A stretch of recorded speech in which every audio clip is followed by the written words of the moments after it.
Anthony Albanese wants a voice here in Australia. Well, in New Zealand, the Waitangi Tribunal is one of his models. Have a look at this tweet. He says we can learn a lot from our mates across the ditch about reconciliation with First Nations people.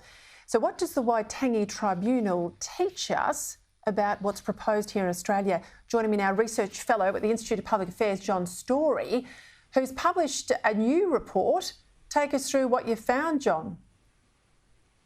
Thanks for having me, Peter. Yes, we were inspired by Anthony Albanese to have a look at the New Zealand experience, and we came across some alarming developments. New Zealand has become deeply divided by race, and race has become prominent in all aspects of policy making. And it all really started in 1975 with the creation of a body to investigate Maori grievances. This is the Waitangi Tribunal, and it was intended to provide advice to the government on recommendations on how to deal with Maori grievances. This may sound familiar to you. It was started off as a purely advisory body.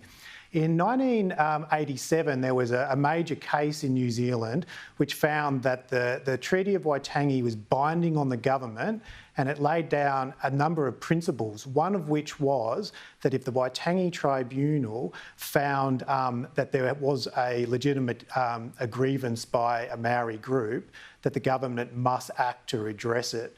And ever since then, there has been a series of more and more assertive and aggressive race-based policies pushed by the Maori Voice to Parliament, the Waitangi Tribunal, and a series of cases that have deeply divided the country by race.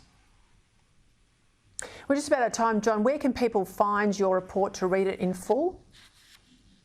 It's available on the Institute of Public Affairs website, ipa.org.au. Well, thank you, John. We will keep on that, and I know you're doing more work in this area. Thank you for your time, John Storey there from the IPA.